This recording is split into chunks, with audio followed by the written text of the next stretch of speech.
Thing About Cars, a podcast for car enthusiasts and the people who love them. Hello, this is Mickey Desai back with another episode of The Thing About Cars, and it's not just any episode, this is a special episode. I get to have some one-on-one time with our friend Tim. How are you doing, Tim?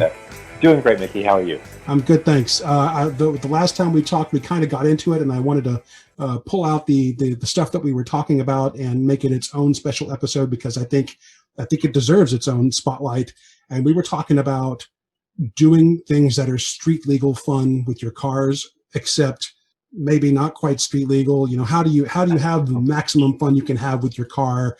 You know, how do you enter the world of SCCA, sports car, you know, the Sports Car Club of America? What kinds of activities does the SCCA make available to the average driver like me and anybody else? And I've heard you say that getting in your car and tooling around a track is the originally socially distanced sport. Yes, it is. Which I think is a brilliant way to put it. So let's just jump right into that. You've called this grassroots level fun, and you know I remember reading books when I was growing up about car clubs, and people were in their 70s era muscle, and they would do drag races, and they would have, you know, the classic scene. I can't remember the name of the movie where James Dean does the drag race thing.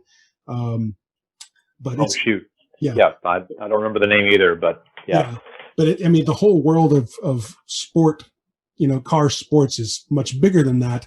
So where do we begin? Should we talk about drag racing, or should we take a step back and say, can any car in the world, can any production car get into these activities? Is it safe? Well, yes. Let's say yes, it is safe. With quotation marks, it's at least as safe as driving down the road in your car.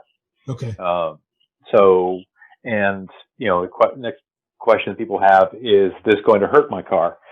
If you have a car that's properly maintained and in good condition, and don't do anything stupid with it, then yeah, your car should be able to handle, the grassroots level motorsports. Mm-hmm.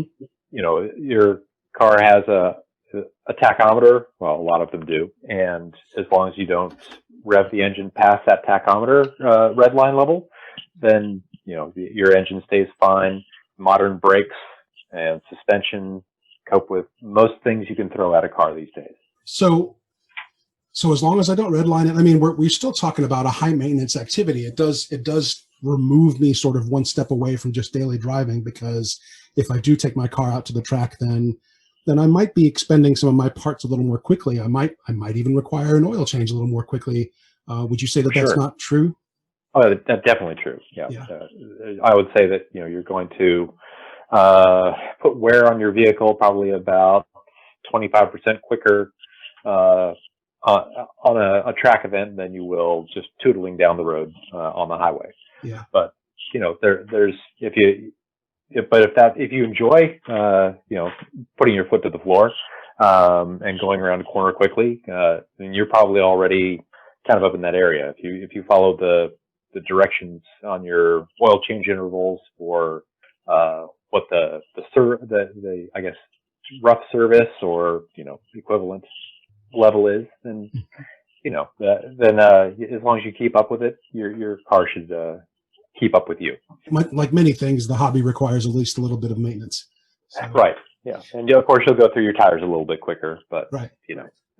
The one thing you mentioned the last episode that you participated in was that most vehicles are actually track tested, and that kind of caught me by surprise. Does that mean every vehicle's, even something like a Fiat 500 or a Honda Civic 4-door?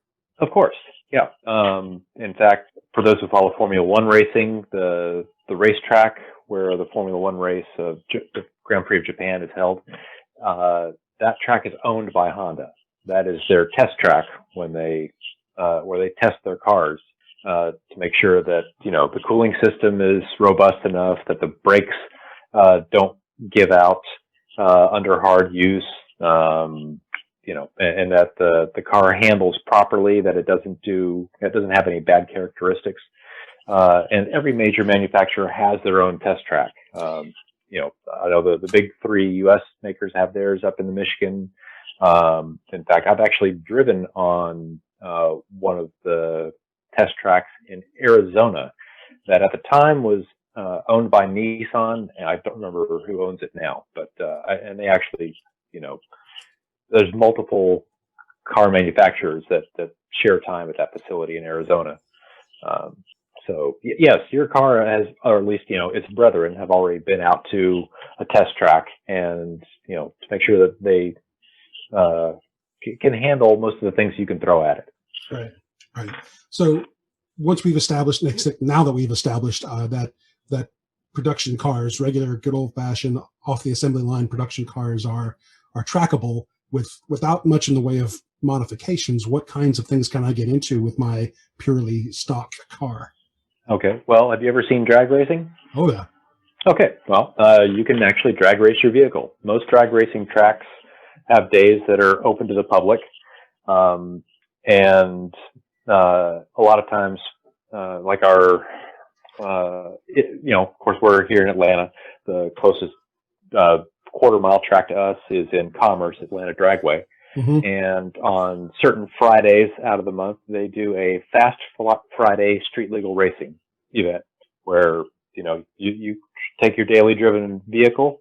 And by vehicle, I mean, not just cars. If you've got a coupe, sedan, station wagon, a crossover, an SUV, a truck, or even a motorcycle, you can take it there, and for an entry fee plus a fee for every time you want to take it down the track, they will let you, run the full quarter mile. Mm-hmm. Mm-hmm. There's also tracks in, here in Georgia, in Calhoun and in Eatonton. I believe both of those are 8th mile tracks, a little bit cheaper to run on. Obviously, your car doesn't get going as fast, but it's still a fun way to dip your toe into the world of drag racing. If you've ever watched a drag racing event, professional event on TV, and you see the car pull up to the starting line, they do a big smoky burnout at the beginning. Yeah, well, you don't have to worry about doing that because you're running on your street tires. Burnouts are done for racing tires, which as you heat them up, they get grippier. Street tires don't gain any advantage from doing a burnout. They don't heat up and get stickier like that. The street tires are specifically designed to avoid that. Yes, exactly. I want to say one thing that every level of grassroots motorsports has in common is that they are going to make you wear your seatbelt. They are going to make you wear a helmet. They're going to do a technical inspection on your vehicle to make sure that the suspension is in good condition. You don't have a wheel that's about to fall off. All your body panels are, not about to fall off. That your steering is solid. Things like that. Because you're paying them to use their facility, and a lot of times they have purchased insurance to cover liability issues that may occur. Right. And they have to do their due diligence to make sure that when you have a couple of vehicles out on course that are next to each other, that one's not going to simultaneously brake and run into the person next to them. Which is funny. I mean, you see those tapes online. The accidents are what people seem to be really into, and sometimes you're wondering how those things just don't careen into each other. I guess we just get lucky, but right. And the difficulty of keeping a car straight on a drag racing track goes up, I guess, exponentially as the horsepower of the vehicle goes up. If you don't have 1,000 horsepower, well, actually, I have a neighbor who does have 1,000 horsepower drag racing car, but I mean, he's been doing this for many years. There's another thing about all these events is that you don't have to drive with your foot to the floor. You're the one who's deciding how fast and how hard you want to push your car, and no one is going to get mad at you for not going as fast as the fastest guy on course that day. These are very friendly events. If you're just starting and you're worried about, will my car break traction? What happens when I do? Well, don't push the throttle down quite as hard. Right. Yeah, there's a learning curve to everything, and that's one way to take that into account. Right. So I have to ask, I've seen drag racing phenomenon on television. There's a bunch of programs that have, like Midwestern drag racing and stuff like that. And there's a ton of trash talking and betting that takes place. Is that just TV, or is that the way it actually goes? It's what I call man drama. Yeah. And no, I got to remember that these are kind of club level events. Yeah. Where, the worst thing about going to a track that can happen to one driver is to have nobody else show up.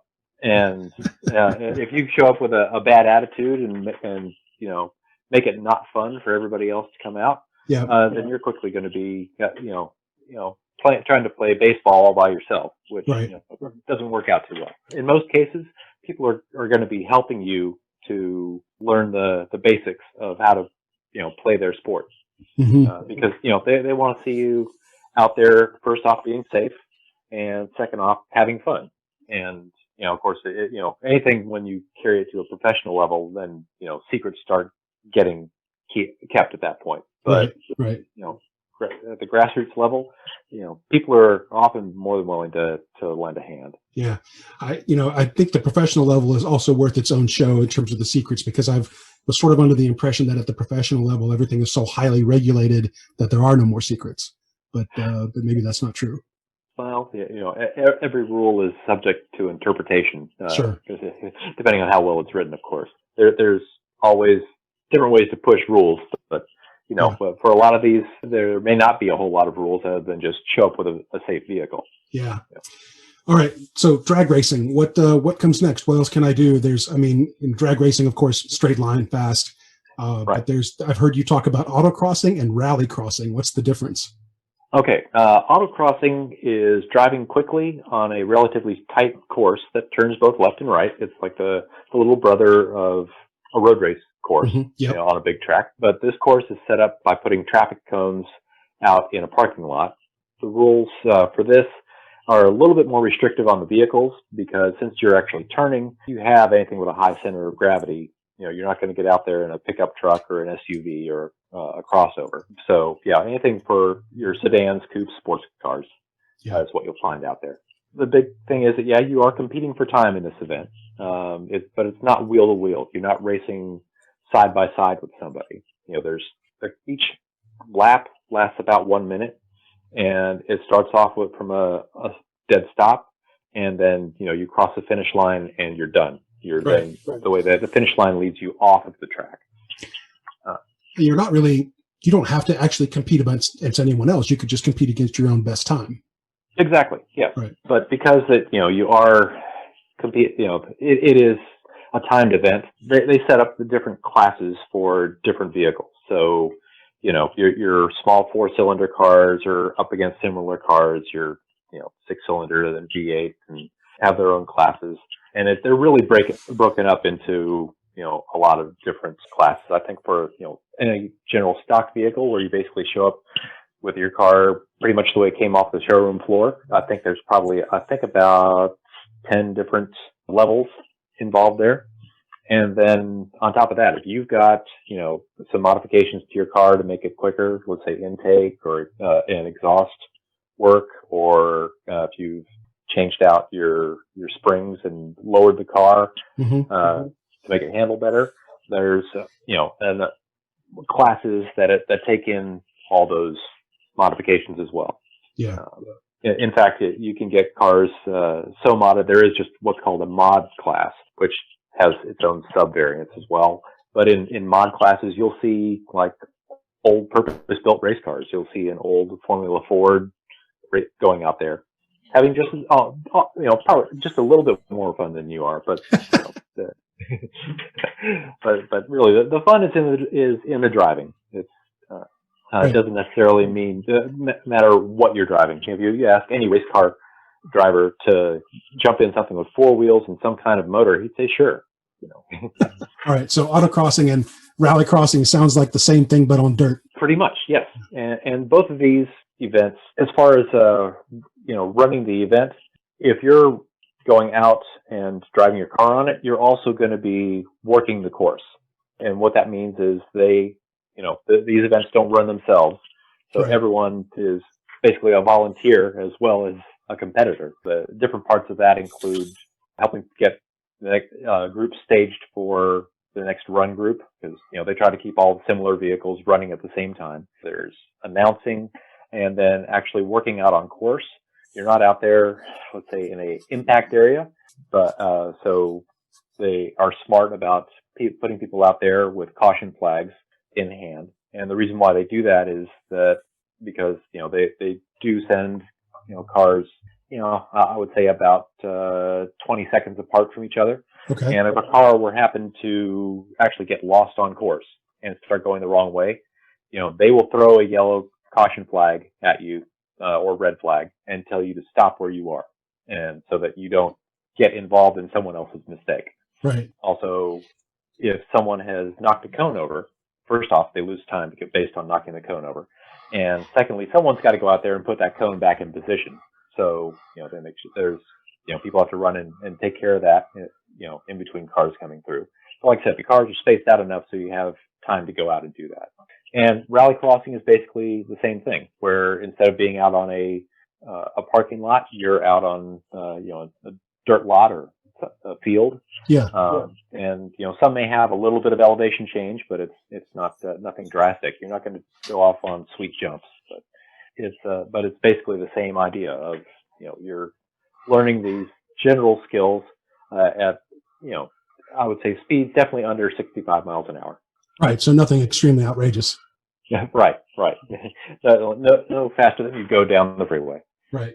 So I mean, it's like you're saying, it's not all fun and games. You do have to put in a little bit of sweat equity. You do have to make things work well for other people and keep things safe. But behind that, it's actually pretty educational. I mean, there are folks that learn a lot more about not only the limits of their car, but what safe driving really is. Because there's, I think, things that people do on an everyday basis that they don't get to do because they never test the limits of their car.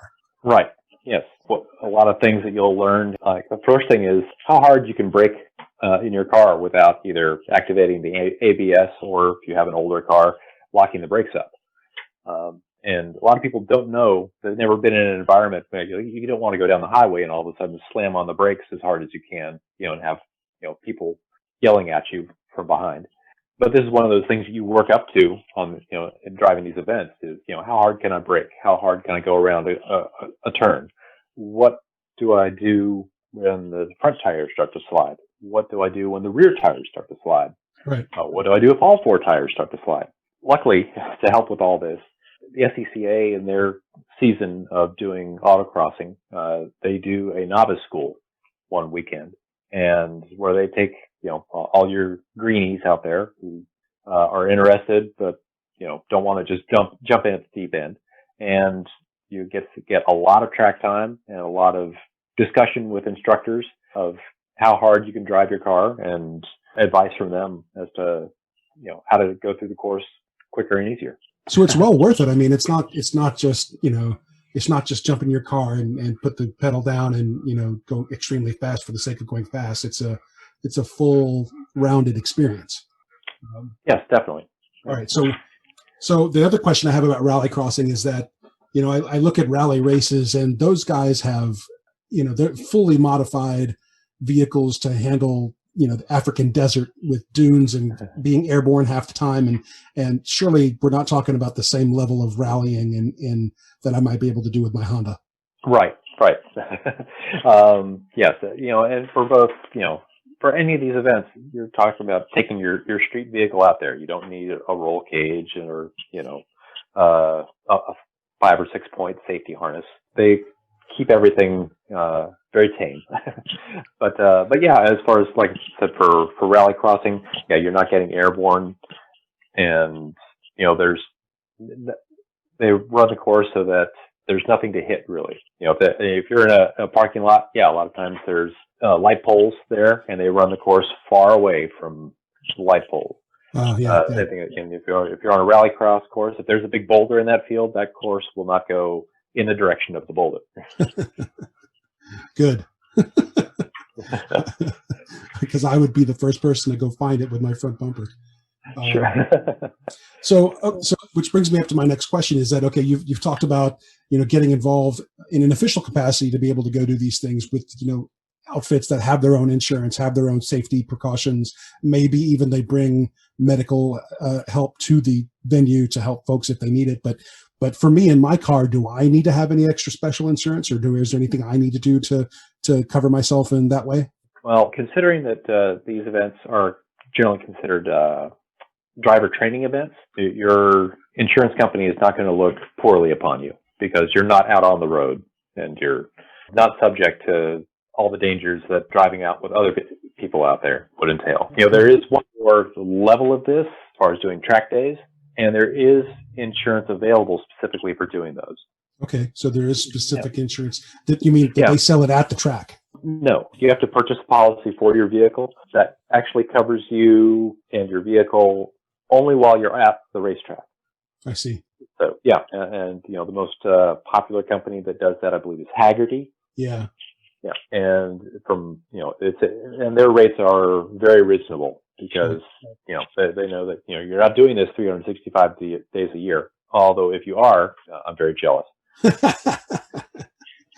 So my next questions are going to center around money. How expensive is track insurance? Of course, it's going to vary depending on your vehicle. Right. And I can't really speak to exactly how much it is, but I believe it's a few $100s a year. Which isn't really bad. No. Considering that, your regular on the road insurance is not going to cover you if you're at a racetrack and drive into a tire wall. Right. Yeah. But it's not something that I would need to go buy a policy for if I'm going to go do the drag race thing once and just be done with it. I don't need to get an entirely separate policy for it. No, I wouldn't think so. Yeah. How expensive is it to get into SCCA? I'm sure there's dues, and then I'm sure there's stuff like track fees and stuff like that, right? Right. Yeah. I mean, and of course, you don't have to be an SCCA member to do an autocross or a rallycross. Mm-hmm. It just would mean that your entry fee for those two events would be a little bit more because you're basically also at the same time purchasing a temporary membership. So you're a member for that day or weekend. And, for the average cost of doing an autocross, I believe it's around $25 if you're an SCCA member and $45 if you're a non-member. Right. And an SCCA membership costs around $70 a year. And it's cheaper if you do it as a couple. And Rallycrossing is around $55 to $70 per event. Okay. So it's not outrageously expensive. It sounds like, a reasonable enough fee to go spend the day doing something, like you would make a day of it going to do this kind of thing. Right. Yes. That's it. And that's truly what an autocross day is, because on a typical autocross, you might get 3 or 4 actual runs with you in the track, you in your car on track, and then you've got also the time that you're spent working the event, and then there's also downtime. There's obviously a lunch break, and for people who are getting more and more in tune with their vehicles, there are certain tweaks that you can do on your vehicle to hopefully make it faster, changing air pressure in the tires, or if you have adjustable suspension parts, maybe making some adjustments that way, because every course will run a bit differently and stress your car in different ways. And if you have the ability to make some changes, you might be able to go quicker. Right. Plus, I mean, just the sheer ability to go meet and talk to other people who share the interest. I mean, there's got to be a ton of networking to be done there, and sharing of tips and stuff like that. I'm sure it's great people time. Yeah, it is. Always if you park close to the most similar car to yours that you find, you often run into someone, if they're not running the identical car to yours and they know everything that you might need to do to your car, they at least will know. They might have had your type of car before, or they're interested in your car. You may have something unique out there. Right. Right. So among these things, we've mentioned drag racing, we've mentioned autocross, and we mentioned rallycross. What are your favorites? What are your favorite things to do? Well, there is one more. There are actual track days. And track nights. So that the track day is where you actually go out to a road racing track.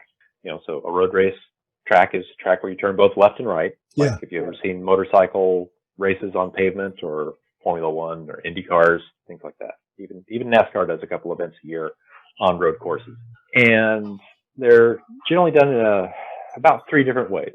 The easiest one to do is the SCCA conducts events called Track Nights in America. Mm-hmm. And here locally, they're often done either at Atlanta Motorsports Park in Dawsonville, or at Road Atlanta, or as it's now known, Michelin Raceway Road Atlanta. Right. And where basically, if you take the second half of your workday off, head out to the track around 3 or 4 o'clock. They have opened up the track to the SCCA, and they've got corner workers out on the track for safety. They've got full, there's usually medical staff on site just in case something happens. Right. And they, instead of classing by what type of car you have, they class you by how much experience you have. So if it's your first time out there, you'll be in, the beginner class, and you'll have a experienced coach riding with you, and you'll also have the ability to ride as a passenger in a coach's vehicle to actually sit up there and see how it's done. Very cool. Yeah. So again, like autocrossing, this is a type of event for vehicles with low centers of gravity, no trucks, SUVs, etc. But again, it's not a competition. This is a driver's education event. You're not actually competing against other people for time. This is really just out there for fun, and for you to, again, like autocrossing, all those skills that you learn in autocrossing you also apply to driving on a track day, and improve yourself as an overall driver. Now, they do allow a little bit of passing out on track, but they usually limit those to specific straightaways, and it's only at the discretion of the car you're passing or being passed by. Well, so basically, when the session starts, each session, I would say, lasts about 20 minutes. They send out all the cars. They probably gap them about 20 seconds apart each. And if you start to, if you're driving quicker than the car in front of you, then the rules of courtesy and rules of the event dictate that on a designated passing straightaway, right, you point the other driver past you. As they come alongside you, you slow down just a little bit and let them, get to the next turn unencumbered, and then we just keep on driving. So it's a very, it is you're not competing for position, you're not competing for time. It's just going out there and having fun, going very fast. Yeah. So what's next on your agenda? When are you heading out again? Boy, that's a good question. It's kind of come to the end of the season for Track Night in America. Oh, okay. Yeah, SCCA also does track events in conjunction with the road racing events on Sunday around midday, because a lot of racetracks have what are quiet hours that coincide with church hours on Sunday. So usually between around 11 o'clock and 12:30, there is no actual racing allowed. But since your street vehicle has a full muffler and doesn't have numbers on it, you're not out there racing, and it's quiet enough that no one else notices you. Right. So that it's basically the same type of event as a Track Night in America event, just held at a different time.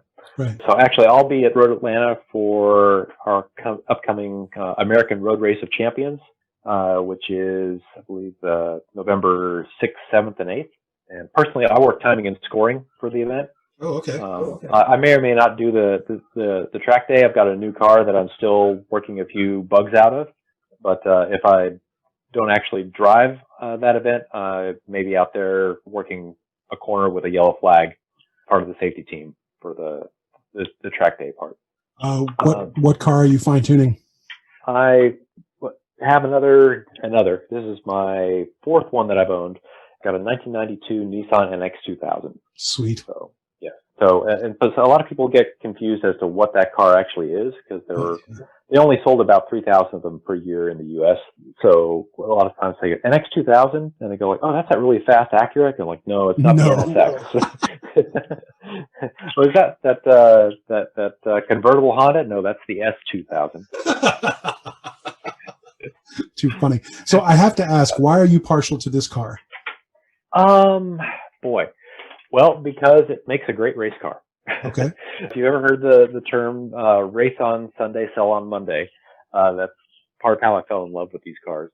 The SCCA, for their actual full-blown road racing events, had a division called Showroom Stock, where the vehicles racing were stock as they came from the factory, except for three things. You had to have a roll cage in the car. You had to have a 5 or 6 point racing harness and a fire extinguisher. Wow. And okay. with that, you were allowed to go racing. Now, as the yeah, you also have to race on DOT tires, DOT approved tires. So no racing slicks. But yeah, so it was a very popular class, and back in '91 and '92, in '93, the NX 2000 was very competitive, and I believe won the national championship in '92. And yeah, and I said, like, well, and that car is in my price range. I like the fact that it's small car. It's not only fun to drive, but it gets great gas mileage, and so it ticked a lot of boxes for me. And after a test drive or two, decided that I needed to have one. Very cool. I hope we can join you out there one of these days. I know that pandemic has sort of raised a question mark about, our ability to just get out and play. But like you said, I mean, it should be pretty easy to socially distance at these events, even in person. And I guess we'll just have to look at the calendar and see if we can get the gang out to a track one of these days. Yeah. And, for anyone who's interested in doing any of these events, for the drag racing events, if you go wherever you may be, you can type into Google drag racing near me, and you'll get a list of drag racing tracks that are hopefully near you. For autocrossing, rallycrossing, and track days, you can, type in SCCA, Sports Car Club of America, right? And then your state, and that'll hopefully get you a link to your local region and what their schedule is for all the different activities that they offer. And, it's not just the SCCA that hosts these events. There's a lot of autocrosses that are hosted by the Porsche Car Club of America, BMW, Corvette Club, Mustang clubs, etc. And you may or may not actually have to show up with one of these vehicles to come out and play. Yeah, yeah. Also, if you're for a full track day, you can also go to a lot of, the actual website for your local racetrack and look at their schedule. And you can go to the Road Atlanta website. There's a part that says, track days. And I believe there's probably about 20 different track day events. And, you may have a job where you have to work every weekend. Well, sometimes if there's track days in the middle of the week. Yeah. And those are usually less expensive because, it's not as in high demand as the weekend ones are. Right. Yeah. No, we'll definitely have to reach out to the local organizers and see if we can come have some fun. I think that'll be a great thing to do. Yeah, definitely. Tim, thanks for making the time. This has been highly educational. Is there any last thing we want to mention before we sign off for the day? Stay safe, have fun, and remember that your car can probably do more than you realize it can. Good words. Thank you, Tim. We'll see you at another regular episode here in a few weeks. That was awesome. Appreciate it. Thank you. Thank you, Tim. Thank you for listening. This has been The Thing About Cars. We'll see you on the road.